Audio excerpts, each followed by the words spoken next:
Eu vou voltar a alguns temas que nós falamos aqui, fazendo uma leitura do que aconteceu nas últimas 24 horas no Brasil, nesse embate Lula-Netanyahu, que foi pescado pela extrema-direita como uma forma de polarizar ainda mais o país. E o Lula também. Não foi só a extrema-direita que polarizou. O Lula fez, de maneira proposital, no meu entendimento, esse debate, trouxe esse debate aqui para o Brasil também. Mas o que chamou a atenção de muita gente, falamos rapidamente aqui, ouvi o Cláudio Couto também, nosso convidado, ouvi o Edu, vocês comentando, o presidente do Senado, que é o presidente do Congresso Nacional. Vocês sabem, nós temos Senado e Câmara. As duas casas compõem o Congresso Nacional. O presidente do Senado é o presidente do Congresso, ele está acima até do presidente da Câmara. Nós temos 3 poderes no Brasil, Executivo, Legislativo e Judiciário. O Rodrigo Pacheco, meu xará, Pacheco, é o presidente do Poder Legislativo, de um dos 3 poderes da República. No momento em que o Brasil está sob ataque de um Estado estrangeiro, porque é isso que está acontecendo, os perfis oficiais de Israel estão se mobilizando para atacar o Brasil, é uma espécie de guerra política pela internet e por declarações. No momento em que o ministro das Relações Exteriores de uma nação que está governada, que é governada pela extrema-direita, submete à humilhação o embaixador brasileiro, como a gente viu lá em Tel Aviv. Nesse momento, o presidente de um outro poder resolve dar um pito no presidente da República. Foi isso que o Rodrigo Pacheco fez ontem. Ele usou a sua cadeira e o seu poder para jogar para a torcida. E no caso não é a torcida o eleitor lá de Minas Gerais, por onde ele foi escolhido senador. Ele está jogando para a torcida empresarial, para os poderosos, para a Globo. Ele fez essa declaração ontem, sentado aqui no plenário do Senado, para sair no Jornal Nacional. Para mostrar para a Globo e para os setores empresariais que estão numa operação de emparedar o Lula. Eu estou com vocês, contem comigo, podem contar comigo, disse o Rodrigo Pacheco. Vamos ouvir mais uma vez o que ele disse em relação ao presidente Lula e depois eu vou comentar mais um pouco. Uma fala inapropriada e equivocada não representa, e aqui digo eu, não representa o verdadeiro propósito do presidente da República Federativa do Brasil, Luiz Inácio Lula da Silva, que é um líder global conhecido por estabelecer ou buscar estabelecer diálogos e pontes entre as nações. Motivo pelo qual, em especial por essa confiança que este presidente tem no perfil conciliador do presidente Lula, é que uma fala dessa natureza deve render uma retratação. É fundamental que haja uma retratação e um esclarecimento com um pedido de desculpas em relação a uma parte da fala que estabelece esta premissa equivocada. Se o Lula fizesse algo parecido e virasse para o Pacheco e dissesse assim, o presidente do Senado errou e tem que se retratar, no dia seguinte seria um escândalo. Interferência num outro poder. O Lula está querendo usar o seu poder para interferir no legislativo. É o PT, é o Lula, é a ditadura, é a Venezuela. Agora o Pacheco, com essa fala mansa, com esse jeito manso, mas que não engana ninguém. O Cláudio Couto bem lembrou aqui que o Pacheco, na época da pandemia, tentou impedir a CPI da Covid. Então ele era um aliado do bolsonarismo. Ele sabia muito bem o que ele estava fazendo quando fez essa declaração, fingindo um tom conciliatório, para não romper todas as pontes. Mas se ele queria dar uma sugestão ao Lula, como parceiro no mesmo campo político, ele podia ter feito isso de forma reservada. Ele escolheu fazer de forma aberta, no final da tarde, para gerar manchete e para estar no Jornal Nacional, que era o grande objetivo do Rodrigo Pacheco, mandando um sinal para os empresários, para a comunidade judaica, para o Alcolumbre, que é o candidato dele na sucessão lá no Senado, e que é judeu, para a Globo, que estava numa operação de ataque ferrenho ao Lula. Ontem até maneiraram um pouco, mas no primeiro dia a Globo estava parecendo um órgão, como tem sido, de assessoria do governo israelense. O Rodrigo Pacheco entrou nessa mesma toada. Talvez não esperasse que escutaria uma resposta, como a que veio, no plenário, por parte do senador Omar Aziz, que é o que nós vamos escutar de novo aqui. Eu acho que vale a pena, como diz a própria Globo, vale a pena ver de novo. Vamos ver o Omar Aziz. Me tipifica o que está acontecendo lá com a morte de 10 mil crianças e mulheres e até agora quantos terroristas, que são terroristas, sim, do Hamas, foram mortos ou presos pelo Estado de Israel, pelo governo sionista de Israel. O povo judeu é uma coisa, que todos nós respeitamos, não confunda o povo judeu com esse governo de direita sionista de Israel. Não confunda. Ao povo judeu, todo o nosso respeito, a nossa solidariedade, o que aconteceu. Agora eu quero que Vossa Excelência me tipifique o que está acontecendo lá hoje. E depois eu vou falar sobre esse assunto e vou lhe colocar quem é que fez a Al-Qaeda, quem é que fez o Hamas, para estar acontecendo o que está acontecendo hoje. Quem está por trás de tudo isso. Então, presidente, as palavras do presidente Lula em solidariedade, em vivenciar, em olhar o que está acontecendo, Vossa Excelência me tipifique 30 mil vidas mortas, que nem morreu 700 mil pessoas no Brasil, e eu não vi nenhum histerismo na internet por parte da direita, por parte de alguns, nem por parte desta casa. Nem por parte dessa casa. Me tipifique o que é que matar 30 mil inocentes.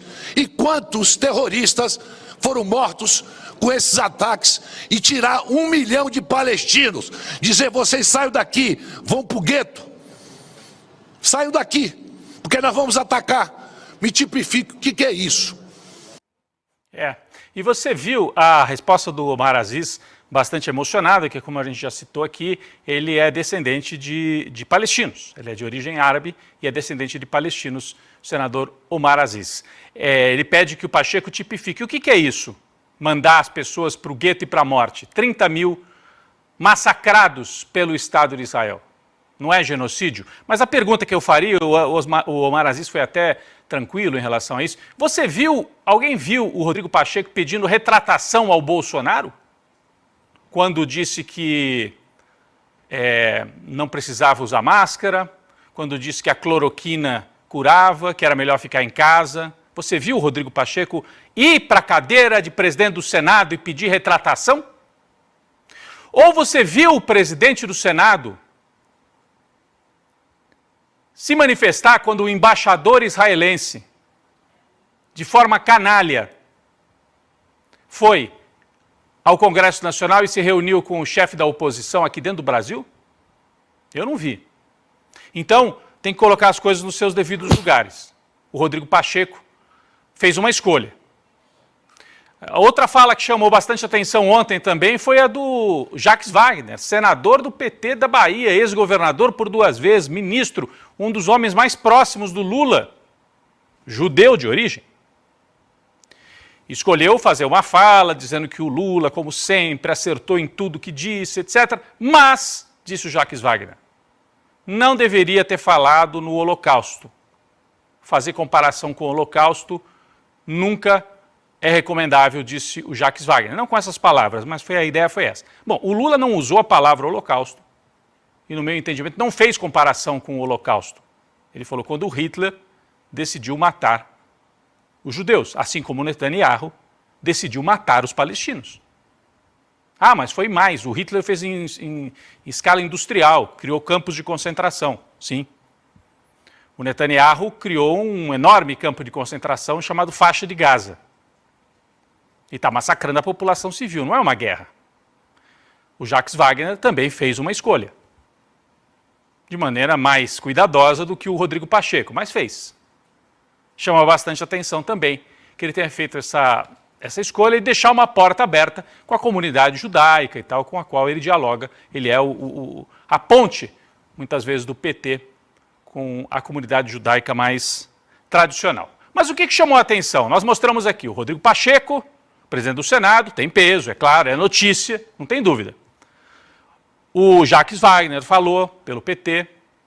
A cobertura do Jornal Nacional ontem trouxe o Rodrigo Pacheco. Trouxe o Jacques Wagner e escondeu, não mostrou o Omar Aziz. Alguma surpresa? O Roberto Marinho dizia, eu trabalhei na Globo por 12 anos, conheço um pouco ali e o Roberto Marinho ainda estava vivo. Mas o Roberto Marinho dizia aos interlocutores uma frase que ficou bastante conhecida. O importante não é tanto o que eu mostro no Jornal Nacional, mas o que eu deixo de noticiar, o que eu escondo. E ontem eles esconderam a fala do Omar Aziz, de maneira completamente deliberada, e deram espaço para o tal do Israel Katz, a matéria da Délis Ortiz, a fala do Rodrigo Pacheco, daquela maneira enviesada pró-Israel, como um escritório de divulgação dos interesses de Israel no Brasil. É como a Globo opera nesta cobertura. Ela é mais pró-Israel e pró-Netanyahu do que os jornais israelenses. O Haaretz, o jornal israelense, é muito mais crítico. É muito mais crítico. Então chama bastante atenção que a cobertura tenha sido nesta linha. E em relação ao Rodrigo Pacheco, aí eu queria voltar ao Rodrigo Pacheco para a gente tentar entender uma coisa. Por que ele fez essa escolha? Ela pode ser boa para facilitar a eleição do sucessor dele, do Alcolumbre, no Senado. Mas o Rodrigo Pacheco tinha a pretensão de ser o candidato do campo lulista em Minas Gerais a governador. Agora, em 2026, não em 24, que é a eleição municipal. Em 2026, ele acaba o mandato de senador. E olha, o Rodrigo Pacheco não é propriamente um homem popular. Ele depende de acordos por cima. A chance dele ser eleito governador, ou mesmo reeleito senador, é esta aliança com a frente ampla que apoia o Lula. Ele esteve com o Lula recentemente na visita a Minas, onde o grande adversário é o campo do Zema, operado pelo Zema, bolsonarista de direita. O Rodrigo Pacheco estava a tiracolo com o Lula para se apresentar como nome do Lula em 2024. Em 2026, aliás, na eleição para governador. Aí, no momento em que o Lula está levando tiro de todo lado, da Globo, da mídia, da extrema-direita, tem pedido de impeachment, o Rodrigo Pacheco, grande aliado, hein? O Lula arrumou um aliado bom em Minas Gerais, hein? No momento em que o Lula está levando esses tiros, o Rodrigo Pacheco produz essa manchete para os sites e para a TV Globo, no Jornal Nacional de ontem. Qual é a ideia? O Lula vai anotar na caderneta e vai deixar para lá, afinal, entende, é um homem aí do campo gelatinoso de centro-direita, e é assim mesmo que as coisas são. Pacheco que vai querer apoio para ser candidato ao governo de Minas Gerais, né? Então, isso que eu estava falando, exatamente esse ponto que eu estava falando. O chat aqui está dizendo isso agora, e aí, na hora de cobrar? Não, pois é, então, era exatamente nesse raciocínio que eu estava. Então, o Pacheco vai ser aceito como candidato do Lula? Vai continuar como candidato do Lula? Ou ele fez uma opção, vamos correr para a reeleição do Alcolumbre e o resto eu vejo depois? Acho que o Lula anotou. Espero que tenha anotado na caderneta esse tipo de atitude do Rodrigo Pacheco. Bom, isso é a guerra de informação, a guerra política, a guerra diplomática, né? E como é que está a disputa nas redes sociais? Várias pessoas tentando fazer essa medição. São muitas maneiras de fazer, tem critérios diferentes. Você medir como é que está a disputa no Twitter, no Facebook, no YouTube, nas redes sociais. Tem várias empresas especializadas nisso. E nós temos pelo menos 2 levantamentos de ontem para hoje. A pesquisa da Quest, que mostrou o seguinte... Eu achei no primeiro dia a pesquisa da Quest um pouco estranha. Ela dizia que estava assim 90-10 ou 80-20 dimensões negativas para o Lula nesse tema. 80-20. E aí agora corrigiu e traz a seguinte informação. Com a entrada dos apoiadores do Lula no debate, um sentimento pró-Lula cresceu nas redes. É o que traz a própria Quest. Então o gráfico aqui em vermelho é crítico ao Lula e em azul é apoio ao Lula. A gente vê que no primeiro dia, no dia 18 de fevereiro, explodiu aqui a crítica a Lula, as lives da extrema-direita, o tweet do Netanyahu criticando o Lula. Então houve uma explosão dimensões, segundo a Quest, negativas ao Lula. Depois o jogo se equilibra um pouco. Quais são esses atores que entraram? Aqui eles citam o Janones, a entrada do Janones postando, mas foi uma pulverização, muita gente postou em apoio ao Lula, né? Até aquela palavra, aquela hashtag, como é que é, Lula tem razão, né? Que circulou bastante também nas redes. Ainda assim, segundo a Quest, você tem hoje, em média, 59 críticos ao Lula e 41% em defesa de Lula. Esse é o levantamento feito pela Quest nas redes sociais, sempre lembrando que rede social não é opinião pública. São os setores mais mobilizados, que quem fica lá postando é quem já tem uma opinião, quem se mobiliza por esse assunto. Então aqui você mede mais a mobilização do que realmente a opinião, porque tem setores que não se mobilizam tanto com isso. Você pode até ir lá perguntar, a pessoa tem uma opinião, mas você não vai lá escrever um tweet, se manifestar. Então aqui você mede a mobilização. Então o setor anti-Lula está um pouco mais mobilizado do que o setor contra o Lula, segundo a Quest. Mas, curiosamente, a gente tem uma outra pesquisa da Arquimedes, que é uma outra empresa especializada nesse tipo de levantamento, que mostrou algo diferente. E até a manchete do responsável pela pesquisa nas redes era a virada de Lula. O campo em vermelho é pró-Lula. E o campo não é pró-Lula, né? Que defende as mesmas teses do Lula. Não é necessariamente gente filiada ao PT, lulista de carteirinha, mas é gente que defende a mesma posição do Lula neste tema.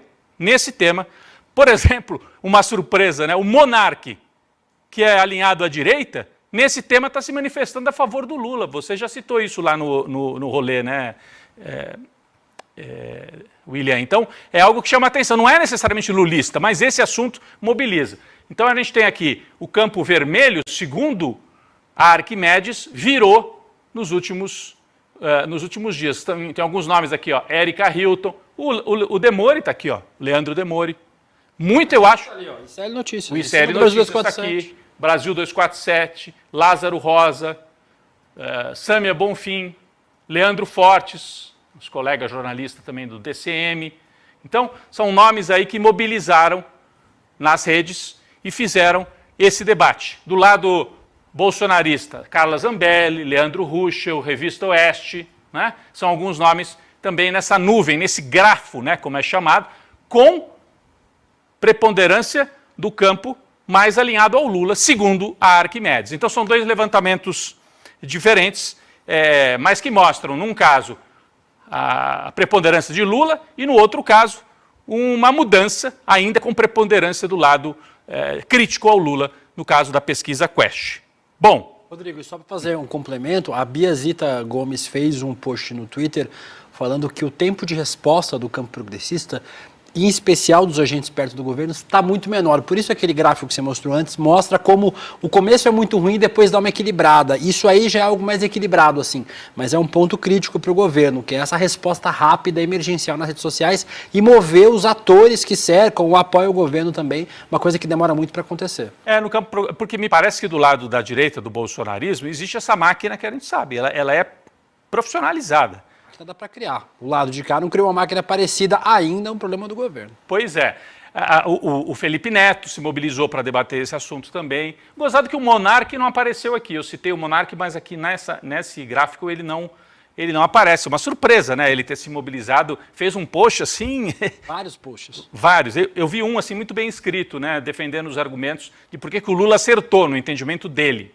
Ele tem alguma ligação com a comunidade árabe no Brasil? Eu não sei. É Bruno Ayub o sobrenome dele. Então ele é árabe. Tem origem árabe. Você vê, o Omar Aziz tem origem árabe. Isso também mobiliza. E no Brasil nós temos uma colônia árabe muito maior do que a colônia de origem judaica. Né? Então, para a gente ficar atento a isso também. O Demori fez uma fala muito forte e muito boa no ICL Notícias segunda edição e circulou muito esse corte. Que a nossa equipe corte, a gente chama naquela edição que roda pelas redes. Aqui também, certamente foi por isso, e pelas próprias redes do Demori. O ICL Notícias acabou também participando deste debate. Mas olha, o que me chama a atenção também, para além dessa disputa nas redes, a disputa midiática, essa é uma coisa absurda, que a cobertura Globo, Record, Estadão, Folha, UOL, toda a mídia tradicional parece mais alinhada com o Netanyahu do que os jornais israelenses. E tem algumas coisas que me chamam a atenção. Eu queria trazer aqui 2 casos específicos. Quando o perfil oficial de Israel faz aquela postagem, que é mentirosa, ela é mentirosa, dizer que o Lula nega o Holocausto. Uma coisa é você debater, olha, o Lula errou, não deveria ter feito a comparação, mas ele não negou o Holocausto, ele fez o contrário. Ele fez um paralelo, que para algumas pessoas é equivocado, eu entendo. Mas daí, aqui é um caso, o Samuel Puncher é um jornalista ou um editor do Metrópolis, um site com o qual a gente tem um diálogo, o Guilherme Amado trabalha lá, então... Mas olha como é que ele divulga. Ele pega a postagem mentirosa, fake news, absurda, desrespeitosa, do perfil oficial de Israel, que parece postagem do MBL ou do Carluxo, devem ter largado a senha na mão do Carluxo. E o Samuel Puncher escreve assim, perfil oficial de Israel diz que Lula nega o Holocausto. Era a mesma coisa que dizia assim, Bolsonaro diz que cloroquina cura Covid. Você como jornalista, você vai publicar isso, Vivian? Bolsonaro diz que a cloroquina cura Covid. Você vai divulgar isso? Óbvio que não. Você tem que dizer, Bolsonaro mente, manipula e afirma que um remédio falso serve para Covid. O papel do jornalista não é só o jornalismo declaratório. Né? Ele foi um exemplo. Eu estranhei, até perguntei para ele, você não acha que tinha que ter feito de outra forma? Ele não respondeu, mas tudo bem. Quem sou eu, né? Cada um é jornalista do jeito que pode, que acha que é o correto. O outro jornalista importante, o Lauro Jardim, colunista do Globo, do G1, também, olha como é que ele noticiou o mesmo fato. Governo de Israel ironiza o Brasil e Lula em rede social após fala sobre o Holocausto. Olha, o governo de Israel não ironizou o Brasil e o Lula. O governo de Israel mentiu. O governo de Israel manipulou. O governo de Israel agiu que nem moleque. Mas não precisava escrever isso, porque isso eu posso falar aqui. O Lauro não precisa. Mas ele podia dizer, o governo de Israel manipula, ou enfim, tenta atacar o Brasil, agora ironiza, dá a impressão que foi uma piadinha. Você não pode... Então pode fazer piada com o Holocausto? Pode ironizar? Aí pode, né? Porque o Bolsonaro pode tirar fotografia do lado de um cara vestido do Hitler, como ele fez. Imagine se o Lula fizesse o escândalo. O Bolsonaro pode dizer que tem um avô que foi lá do exército alemão e que se ele fosse ele também iria e tal. Pode. Então, eu acho que é uma forma de cobrir esses fatos muito, perigosa. Muito perigosa. E a gente já sabe onde é que isso aqui termina.